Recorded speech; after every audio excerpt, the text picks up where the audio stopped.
Shalom, shalom, bien-aimés dans le Seigneur, shalom, femme des dieux, servante du Dieu très haut. Je bénis le Seigneur pour cette occasion qu'il nous donne de parler de sa part. Je vous salue toutes dans vos maisons et vous souhaite vraiment un bon appétit autour de la parole des dieux. J'aimerais remercier sa servante pour la plateforme Maman Chiki, la prophétesse Chiki au Matuku, pour ce privilège de parler de la part du Seigneur. Alors, j'aimerais parler de la femme comme solution. Comment Dieu a pourvu à ce que la femme soit une solution. Mais avant cela, nous allons prier et remettre ce temps entre les mains du Seigneur.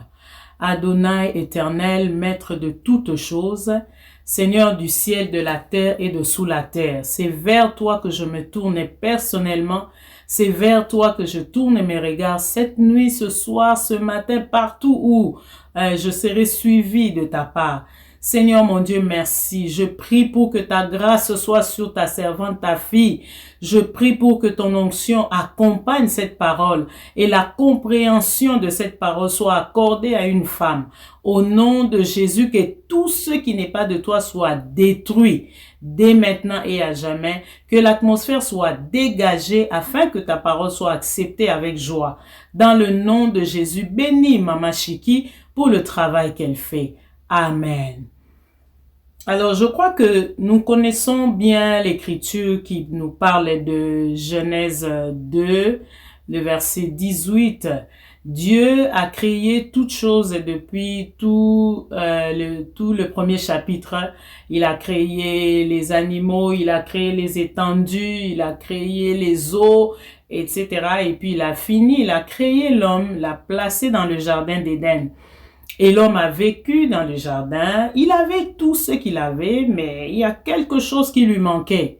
Il y a vraiment quelque chose qui lui manquait et il n'était pas satisfait. Et la Bible dit que Dieu a fait tomber l'homme dans un profond sommeil et a sorti la femme de l'homme et lui a fait une aide semblable à lui. Et la Bible dit qu'il n'est pas bon que l'homme soit seul. Donc, dans la création, Dieu a fait que tout était positif. Quand vous lisez la Bible dit « Et l'Éternel vit que cela était bon. » Et Dieu vit que cela était bon. Mais pour une fois, Dieu dit « Il n'est pas bon. » La négation ou quelque chose de négatif sort dans la création. Pourquoi? Parce qu'il y avait besoin d'une femme dans l'existence de l'homme. Il y avait la place de la femme. Alors, depuis ce temps-là, Dieu a introduit la femme et je me vais m'adresser à une femme. La première fois que la femme est venue dans le monde, elle est venue dans une situation de crise. Il y avait une crise dans le jardin d'Éden et Dieu a créé la femme. Et depuis lors, quand je lis la Bible, je comprends que la femme est très importante parce que partout où elle se présente, elle est appelée à résoudre une crise. Est-ce que quelqu'un peut me dire amen? La femme a été créée pour résoudre une crise qui a existé dans le jardin d'Éden. La femme a été créée pour apporter une satisfaction qui a manqué dans le jardin d'Éden. Alors la femme n'est pas moindre. Vous comprenez? Quand on parle sur la femme ou quand on essaie d'amener une femme à se relever, on ne veut pas dire que la femme doit se comparer à l'homme, mais nous voulons seulement dire que une femme aussi, la femme a été créée comme un homme à la ressemblance de Dieu. Et la Bible en parle, et Dieu créa l'homme et la femme, il les créa à son image et à sa ressemblance. Alors la femme, aujourd'hui, il y a toute une série des théories. La femme ne peut pas se lever, la femme est inférieure, la femme est ceci, la femme est cela. Je vais juste, avec mon intervention, essayer de relever une femme et de rappeler à une femme que tu as été créée avec un but toi aussi. Tu n'existes pas par hasard. Tu n'es pas le fruit du hasard. Tu as été créé par Dieu et tout ce, si déjà un arbre a de la valeur devant Dieu, si rien qu'un arbre, le poisson dans l'eau, a de la valeur, a été créé pour un but, a fortiori la femme. A fortiori la femme, un être humain qui a été créé à l'image de Dieu, à la ressemblance de Dieu. Je veux parler pour relever une femme, relever l'esprit d'une femme et dire à une femme que tu n'es pas moindre et que tu as été créé pour résoudre une crise. Depuis les jardins d'Éden jusqu'à aujourd'hui, je continue à croire que tu existes pour un but. Et partout où le Seigneur te place, ma sœur, femme de Dieu, jeune fille, femme seule, veuve, femme qui a des enfants, femme mère, et toute catégorie de femmes, partout où tu te trouves, sache que tu as été créé pour résoudre une crise, pour répondre à un besoin, pour répondre à une situation qui a régné autour de toi, comme cela était dans le jardin d'Éden. Très important pour nous de savoir, et la femme a été créée comme une solution à un problème qui a existé. Et ce problème, c'était la solitude de l'homme. C'était l'insatisfaction intérieure de l'homme. Et partout où la femme est, elle doit se lever pour comprendre que ce but-là n'est pas encore fini. N'a pas fini en Éden. Chaque jour, partout où nous sommes, partout où Dieu nous place, au travail, dans nos familles, pour nos enfants, nous sommes appelés à être des femmes satisfaction, des porteuses de satisfaction, partout où nous sommes.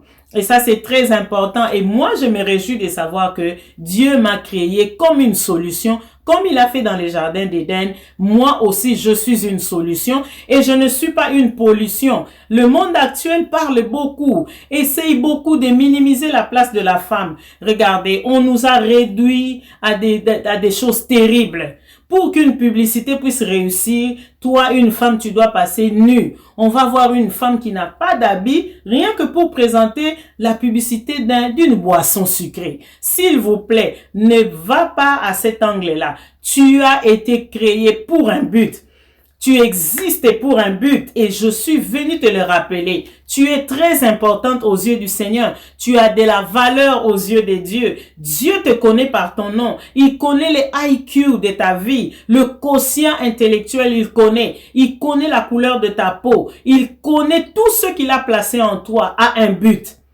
Et a fortiori ton appel.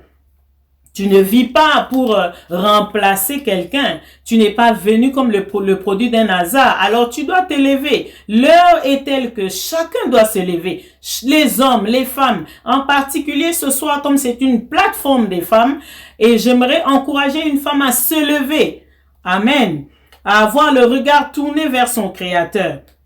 Tu as été créé avec un bagage. Tu n'es pas le produit d'un hasard. Et ne vis pas par hasard, ne vis pas ordinaire. Tu es appelé à vivre de manière extraordinaire. Mais tu dois découvrir comment on arrive là-bas. Je vais parler rapidement des 3 choses qui dérangent le progrès d'une femme. 3 choses, il y en a plusieurs, mais en particulier, moi, je vais aborder 3 points, 3 choses, 3 obstacles qui dérangent le progrès d'une femme.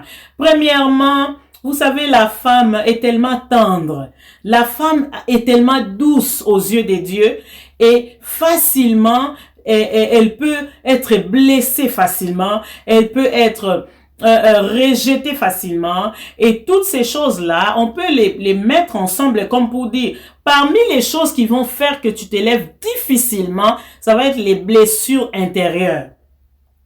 Les blessures que tu as connues dans la vie, les blessures du passé, les blessures d'hier, une plaie dans l'âme, une douleur qui se trouve dans ton âme qui est due à beaucoup de choses. Au rejet d'un mari, d'un fiancé, au rejet d'un patron, de la société, on n'a pas reconnu ta valeur. Là où ta valeur n'a pas été reconnue, c'est facilement une occasion pour une femme de se sentir lésée, de se sentir blessée et de perdre la force de se lever encore demain. Donc, il y a les blessures intérieures, quand ce n'est pas soigné, ça t'amène, ça te pousse à avoir une faible image de toi parce que tu as été blessé à l'intérieur de toi-même. La deuxième chose qui peut déranger le progrès d'une femme, l'avancement ou amener une femme à manquer de se lever, ça va être les échecs d'hier. Quand hier on a échoué, cela sème plutôt la peur, l'hésitation aujourd'hui. Nous connaissons l'histoire de la pêche miraculeuse. Pierre a pêché toute la nuit avec ses compagnons, il n'a rien obtenu. Il a échoué sa pêche la nuit et il n'a pas réussi. Et le lendemain, quand Jésus vient l'aborder pour dire, Pierre, tu sais quoi, jette de nouveau le filet. Et voilà Pierre qui se plaint, qui dit, ah, j'ai déjà échoué, j'ai essayé toute la nuit et je n'ai pas pu ramasser les poissons comme j'étais venu chercher. Bon, est-ce que je vais réussir encore? L'échec d'hier, la nuit, quand j'ai essayé de pêcher, et aujourd'hui, tu me dis le matin que je puisse encore jeter le filet. Je vais m'adresser à une femme pour dire, les échecs d'hier peuvent devenir des obstacles pour nous, pour que nous puissions avancer. Pourquoi? Parce que quand j'ai échoué hier, j'ai tendance à craindre aujourd'hui. J'ai tendance à me dire, mais hier ça n'a pas marché. Qu'est-ce qui me dit qu'aujourd'hui ça va marcher? Mais chaque jour est différent. La Bible dit, à chaque jour suffit sa peine. Et des fois, les échecs sont là. Le diable utilise les échecs d'hier pour nous rappeler que tu as échoué hier, tu ne peux pas réussir aujourd'hui. Moi, je veux m'adresser à une femme pour dire, tu as échoué, mais tu n'es pas un échec. Tu as échoué, certes, mais tu n'es pas un échec. Dieu a un plan avec toi. Tu peux encore jeter de nouveau le filet et te lever, accomplir la mission pour laquelle le Seigneur t'a appelé. Alléluia. Les hésitations peuvent venir parce que les échecs d'hier cherchent à se placer là comme des obstacles. Troisième chose qui dérange les progrès d'une femme, ce sont les mauvaises associations. Je crois que quand vous connaissez ce à quoi vous êtes appelé et vous voulez aller de l'avant, on va dire une femme qui est dans la mode et qui veut réussir devra nécessairement s'associer aux personnes qui sont dans la mode, qui sont dans le domaine et qui peuvent l'aider à aller de l'avant. Et beaucoup de mauvaises associations, des mauvaises connexions sont des ennemis de la destinée. Les mauvaises connexions, les mauvaises associations peuvent détruire votre courage, peuvent détruire vos capacités intérieures. Pourquoi? Parce que si vous êtes entouré par quelqu'un qui ne reconnaît pas les grâces que vous avez, si vous êtes entouré de quelqu'un qui ne voit pas en vous un succès, qui ne voit pas en vous un progrès, cette personne va vous répéter les paroles comme quoi, oh, vous n'allez pas réussir, ah, vous n'allez pas avancer. Mais vous êtes appelés à vous associer comme il faut à des personnes qu'il faut. La Bible dit dans Proverbe, celui qui fréquente les sages devient sage. Et celui qui fréquente l'insensé, il va en subir les conséquences. Les mauvaises compagnies, les mauvaises associations, les mauvaises connexions peuvent empêcher ton progrès. Moi, je me dis, s'il y a un domaine de la vie où femme, tu dois être rigide envers toi-même, c'est la compagnie. Tu n'es pas obligé à côtoyer tout le monde. Tu n'es pas obligé à faire de tout le monde ton ami. Il y a des personnes avec qui on s'entend bien par respect, mais qui ne sont pas appelées à marcher avec nous en route vers la destinée.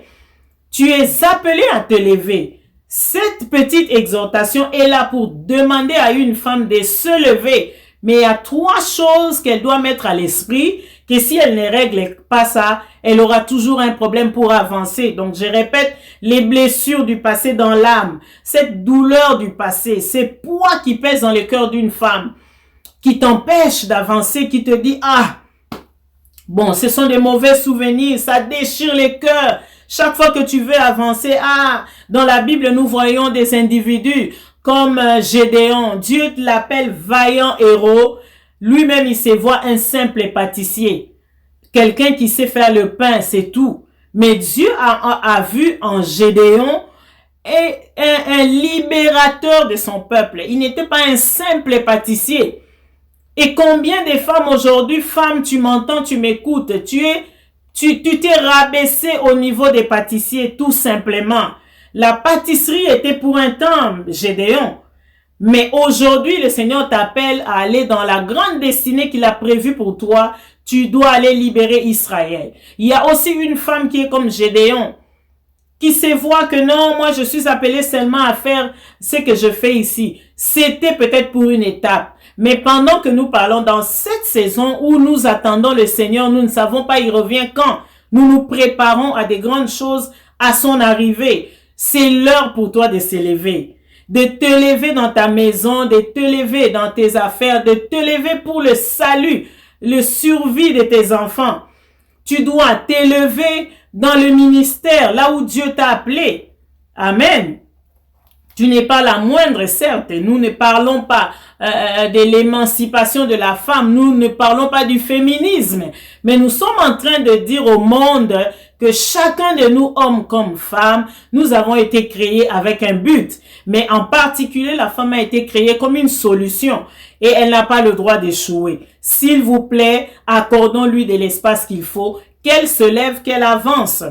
Mais pour cela, comme je disais tantôt, elle doit combattre ces trois choses, les blessures de l'âme qui ne sont pas soignées. Cette femme doit se lever pour se dire, même si mon passé a été un choc, mais aujourd'hui je peux avancer avec le Seigneur. Nous qui vous parlons aujourd'hui, nous en avons vécu de toutes sortes. Nous avons vécu toutes sortes de choses, les amis. Moi, je vous parle, je ne connais pas mon père, je connais même pas la couleur de sa peau, je sais pas il ressemble à quoi. Je n'ai jamais vu mon père, mais cela ne peut pas m'empêcher à rentrer dans ma destinée.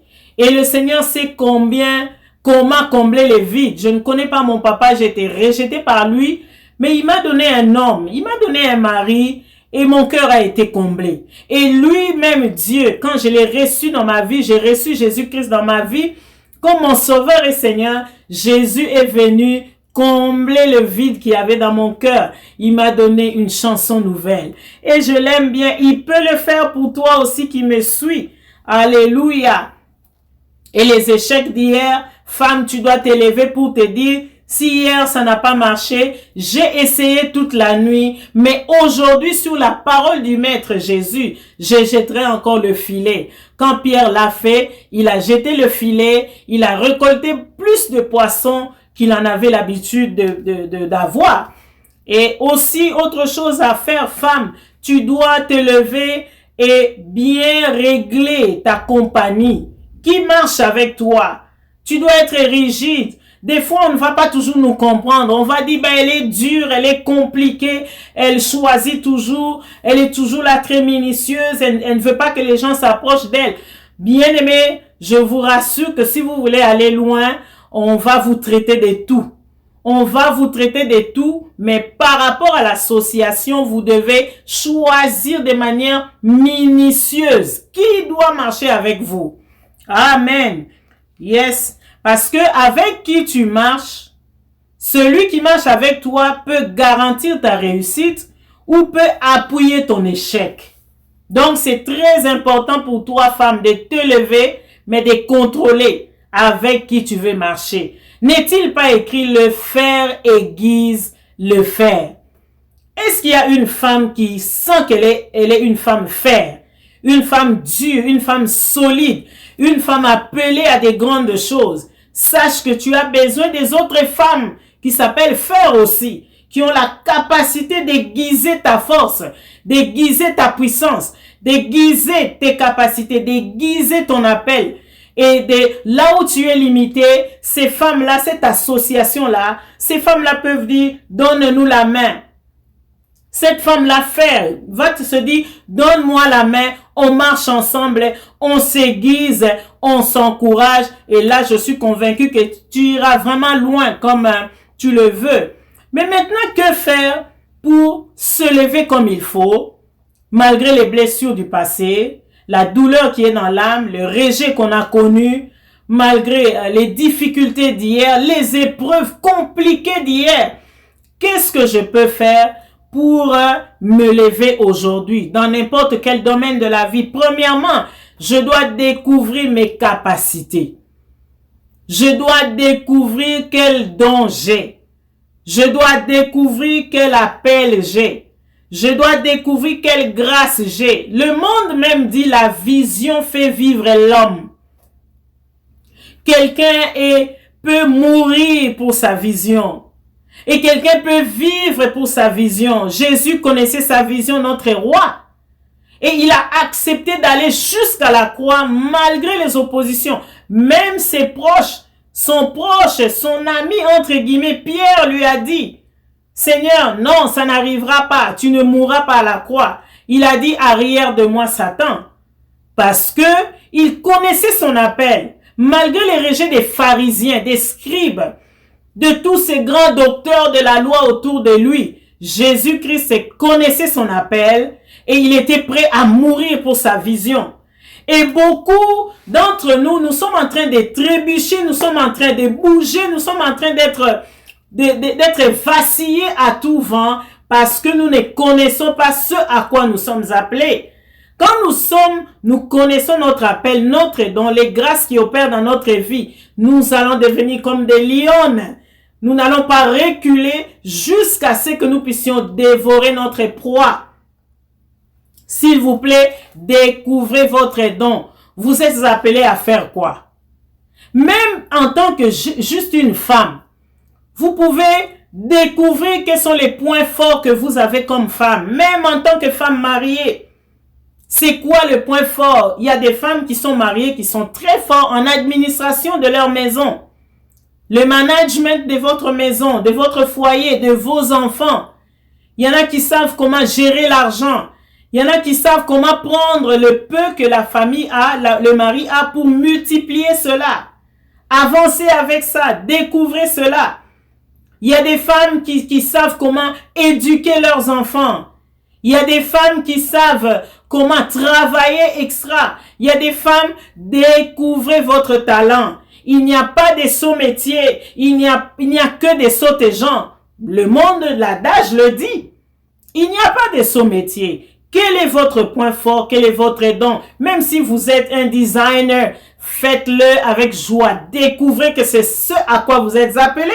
Si vous êtes, vous travaillez comme infirmière, acceptez cela avec joie. C'est une étape de la vie. Demain, le meilleur peut arriver, etc. Pourquoi vous devez découvrir votre couloir de grâce comme mon mari a l'habitude de dire? Vous devez découvrir votre couloir de grâce.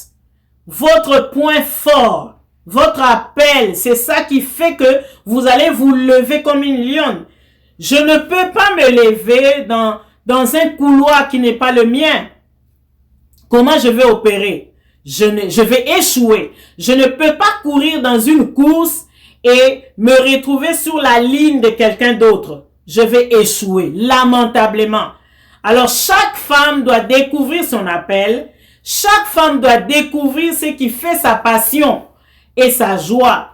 Sûrement qu'à une autre émission, nous parlerons avec détail de toutes ces choses. Pourquoi nous devons découvrir notre don? C'est pour éviter l'embouteillage. C'est pour éviter des compétitions inutiles. C'est pour éviter des cacophonies dans la vie, dans le travail, dans la profession, dans la maison, dans l'église, partout où nous sommes. Il y a beaucoup de cacophonies, il y a beaucoup d'embouteillages parce que tout le monde veut être généraliste. Mais je vous assure, c'est vrai, il y a la parabole des talents. Les uns ont reçu plus, d'autres ont reçu moins. Mais c'est sûr que nul n'a reçu tout. Personne n'a tout reçu. Nous avons besoin les uns des autres. En tant que femmes, nous avons besoin les unes des autres. Alors, très important que nous puissions découvrir notre don. Nous serons très forts dans notre don. Quand tu dors, tu te réveilles, tu vas opérer avec force. Alléluia. Moi, je sais que je suis appelée, j'aime parler aux femmes. Je sens que c'est ça. C'est ça, Dieu m'a appelé à le faire et je le fais bien. Même quand je dors, tu me réveilles, je parlerai à une femme à son cœur et je me sentirai bien. Je suis appelé au ministère prophétique, je le fais avec joie. C'est pas un ministère évident, c'est pas un ministère facile, mais je le fais avec joie. Quand Dieu me demande de le faire, je le fais. Quand il me parle, je libère avec joie. Quand il ne m'a rien dit, je me tais. Et j'ai mis toutes ces bornes-là afin d'être dans la joie, dans mon terrain, dans mon couloir de grâce. J'aime la décoration, je l'ai fait avec joie. Tout le monde qui me connaît, on m'a donné des sobriquets, etc. Ça, c'est mon domaine, je me sens bien quand je suis dans ce domaine-là. Réconforter une femme me fait beaucoup de joie et j'ai béni Dieu que je l'ai découvert. Deuxième clé, donc première clé, découvrir votre don, votre grâce, votre appel. Et deuxième clé, restez déterminé. Restez déterminé dans votre couloir de grâce. Restez déterminé dans ce à quoi vous êtes appelés. Pourquoi je le dis? Parce que sûrement, vous allez expérimenter la résistance. Vous allez expérimenter l'opposition des autres. Vous allez expérimenter les insultes des autres. Vous allez expérimenter le rejet des autres. Pourquoi? Parce que Jésus-Christ, notre Dieu, quand il est venu sur la terre pour accomplir sa mission, il a vécu toutes sortes de choses. Il a expérimenté l'opposition, la résistance, le rejet. Jésus a expérimenté cela. Et la Bible dit que le disciple n'est pas plus grand que son maître, mais tout disciple accompli sera comme son maître. Donc c'est tout à fait normal que tu puisses expérimenter l'opposition. Quand tu voudras avancer, il y aura quelqu'un qui va te dire, toi tu te prends pour qui? Tu penses que tu es qui? Mais tu n'as pas de réponse à ce genre de questions. On répond à l'opposition par le travail. On répond à la résistance par le travail. Plus les gens vont parler, plus travail. Plus les gens vont t'insulter, plus va vers l'excellence. Réponds aux critiques par le travail. Et tu verras que des jours après, tu seras une femme heureuse. Donc, découvre ton don, ton talent, ton appel, ta grâce. Et deuxième clé, reste déterminé malgré vents et marées. Quand tu as découvert ce que tu vas faire, l'ennemi viendra. Il est venu s'opposer à Jésus dans Matthieu 4. Vous connaissez l'histoire. Quand Jésus a jeûné, prié pour son appel, il se préparait à rentrer dans sa destinée prophétique. Ce à quoi Dieu l'avait appelé avant que le monde ne soit monde. Quand Jésus était prêt à ça, le diable est arrivé pour lui dire, est-ce que tu es vraiment le Fils de Dieu? Est-ce que tu penses vraiment que tu es appelé? Si tu es le Fils de Dieu, fais ceci, fais cela. Mais nous bénissons Dieu pour Jésus, qui a vaincu l'ennemi par la parole parce qu'il connaissait ce à quoi il était appelé. Et la dernière clé pour ce soir, la troisième clé, ça va être arroser votre don. Vous restez déterminé à rester dans ce que Dieu vous a appelé à faire. Je n'abandonnerai pas, je ne délaisserai pas, je continue parce que je connais ce qui est en moi. Je sais ce à quoi Dieu m'a appelé. Je reste déterminé et je n'abandonne pas. Mais troisièmement, je vais arroser le don. Ce qui me dérange personnellement, ce qui me cœur actuellement, c'est de voir que beaucoup de femmes facilement, they drop down. Beaucoup de femmes abandonnent, elles ont des grâces, elles ont des talents magnifiques. Elles sont des femmes qui peuvent bouleverser le monde entier. Mais vous allez le voir, n'est pas arroser ce don-là. Non, non, non, non, non, non. Vous n'êtes pas j'y suis et j'y reste. Non. Vous avez commencé quelque part. Vous devez vous développer. Vous devez avancer et atteindre la maturité. L'excellence n'est pas toujours rester la même personne. Non. Nous restons la même personne dans le bon. Mais nous avançons, nous progressons. Si un bébé à 10 ans reste un bébé, on va appeler cela un monstre. Mais si nous avons un don qui ne progresse pas, qui ne fait pas du bien 10 ans après, 5 ans après, c'est un don qui peut être appelé aussi monstre. Mais le plan de Dieu est que nous puissions avancer, que nous puissions nourrir notre don, nourrir notre talent, nourrir notre grâce, nourrir notre appel, développer cela. Et comment on peut le faire? Pas seulement la prière, bien-aimé. La prière va nous aider à aller puiser les clés que Dieu nous donne. La parole de Dieu est très importante. Elle nous montre les principes que nous devons appliquer dans notre don, dans notre appel. Mais dans la vie de tous les jours, vous devez vous instruire aussi. Vous devez aller à l'école, prendre une formation par rapport à ce que vous croyez avoir comme don et talent. Combien de femmes nous avons l'appel de Dieu, mais nous ne comptons pas, par exemple, étudier. Nous avons les grâces dans nos vies, nous n'avons pas le temps d'aller prendre une formation. C'est très important si nous allons exceller dans ce monde. Regardez autour de vous les mêmes personnes qui ont les grâces, mais peut-être qu'ils ne connaissent pas Dieu. Mais ils les font de manière excellente. Pourquoi? Parce que ces bien-aimés-là ont pris le temps de s'instruire. Beaucoup lire, lisez beaucoup par rapport aux grâces que vous avez. Lisez beaucoup par rapport aux talents. Si c'est coudre, allez apprendre, allez consulter Google, allez dans les livres, allez consulter des livres en ligne, allez dans les bibliothèques, allez apprendre par rapport à la grâce que vous avez, aux dons que vous avez.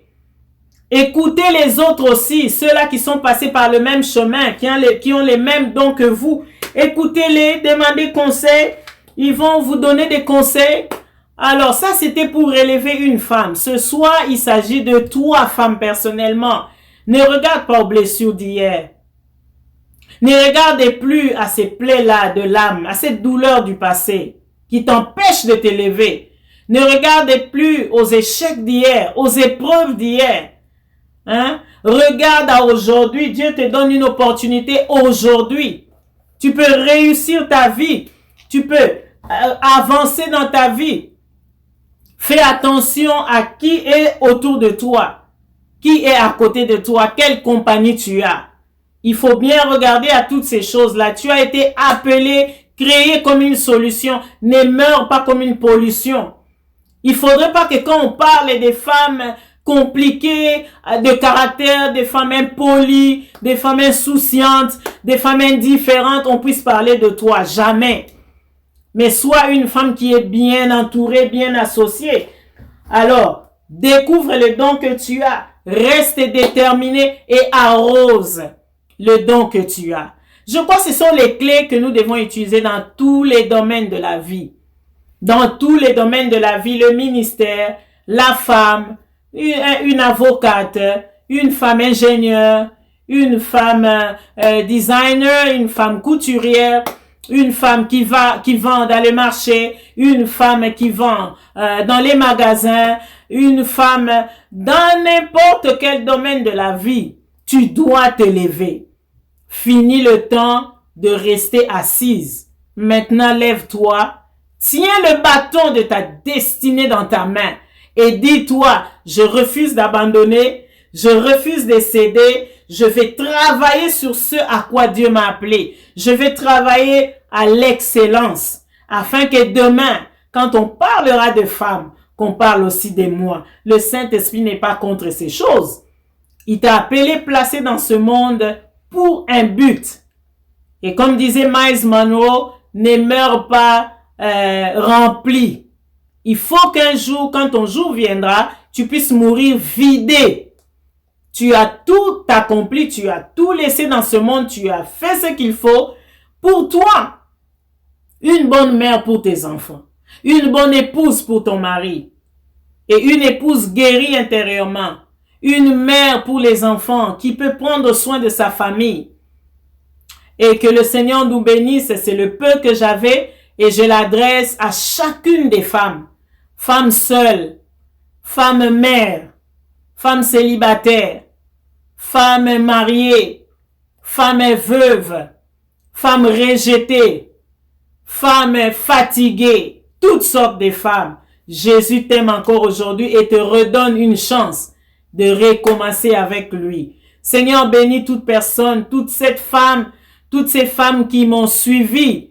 Oh, donne-leur encore un punch pour leur destinée. Guéris les cœurs brisés, délivre les captives, Seigneur, donne encore une nouvelle destinée, que le soleil puisse briller dans la vie de ma sœur et qu'elle avance dès maintenant et à jamais au nom de Jésus-Christ. Merci beaucoup, Maman Chiki, pour cette plateforme. Et tu es une femme fantastique.